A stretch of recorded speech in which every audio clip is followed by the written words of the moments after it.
Olá! Continuando nosso estudo sobre ecossistemas, hoje nós falaremos sobre população e comunidade. Esse conteúdo vai estar na página 371 do livro de vocês. Veja na fotografia abaixo uma paisagem da África durante a seca. Nessa época, os animais procuram água acumulada em buracos no solo. A mesma fotografia mostra 3 grupos de animais diferentes, cada um deles formado por diversos indivíduos. Olha só. Aí tem a comunidade formada por 3 populações.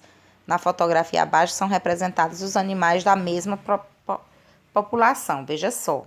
Nós temos a zebra, nós temos os elefantes e temos os búfalos. Dentro da água encontra-se a zebra e os elefantes. Fora da água, nós encontramos os búfalos. Chamamos de população um grupo de indivíduos semelhantes que vivem em um ecossistema. Na fotografia 1, aparecem populações de zebra, de búfalos e de elefantes. As diferentes populações de um ecossistema formam uma comunidade. A mesma fotografia mostra uma comunidade formada por 3 populações. Uma dada população pode permanecer aproximadamente do mesmo tamanho por muitos anos. No entanto, a extração excessiva de uma planta e a caça intensiva de um animal pode reduzi-la.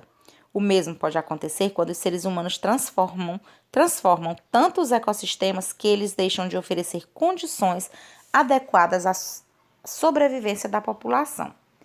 Como aprofundamento, vamos lá. População e comunidade.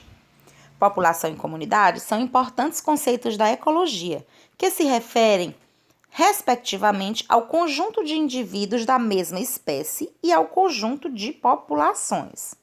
O conjunto de jacarés que vivem em uma área representa uma população de jacarés.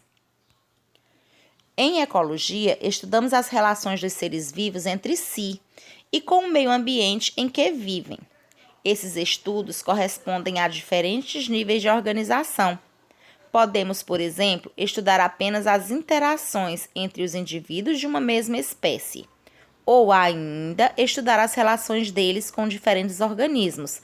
Para isso, no entanto, é fundamental compreender o conceito de população e comunidade. Vamos lá. População.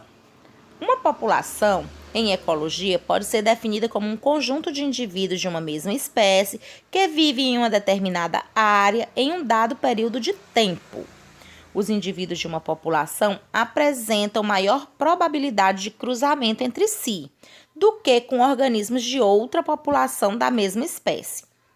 Os nascimentos e as imigrações, a chegada de novos indivíduos, são fatores que aumentam uma população. Por outro lado, a densidade populacional diminui quando ocorrem mortes ou emigrações, a saída dos indivíduos daquela população.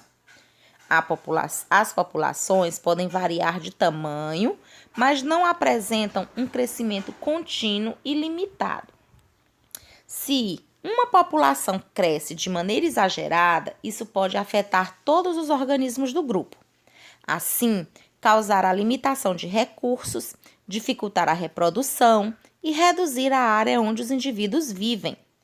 Dizemos que esses fatores são barreiras naturais necessárias para impedir um crescimento exagerado e, dessa forma, manter a população sempre em uma quantidade limitada de indivíduos. O tamanho máximo de uma população em um ambiente natural é chamado de capacidade limite.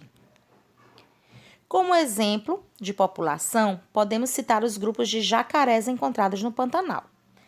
Todos os jacarés são da mesma espécie, relacionam-se entre si e vivem em determinada área.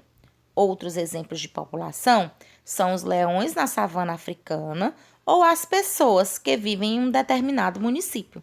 É mais fácil você conviver, interagir e formar casais com pessoas que residem próximo à sua casa, moram dentro desse limite territorial do seu município, da sua cidade. Por isso é que essas pessoas procuram sempre viver nessa proximidade, para que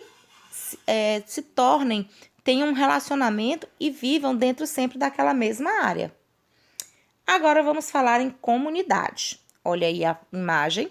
Um grupo de todos os seres vivos existentes em uma área, como o Pantanal, é chamado de comunidade. Vejam que aqui nós temos vários pássaros. Uma comunidade é um grupo de diferentes populações que vivem em um mesmo local ou em um determinado período de tempo. Essas populações de uma comunidade interagem entre si por meio das relações ecológicas, as quais podem ser positivas, ou seja, traz benefícios para os envolvidos, ou negativa, isto é, desencadear prejuízos para pelo menos um dos envolvidos. Considerando o Pantanal como exemplo, podemos verificar comunidades formadas por jacarés, capivaras, tuiuius, outras espécies de animais e algumas de plantas. Todos esses organismos encontram-se em uma mesma área e relacionam-se entre si. Portanto, eles formam uma complexa comunidade. Mais de uma pessoa convive, mais de um tipo de ser convive no mesmo local. Aqui nós vemos uma comunidade, porque nós temos vários seres que vivem no mesmo ambiente. Com a ajuda do seu professor, converse mais sobre esse assunto. Veja o que você tem a acrescentar sobre população e comunidade e veja esses belos exemplos que nós temos sempre quando falamos de natureza. Boa aula, bons estudos!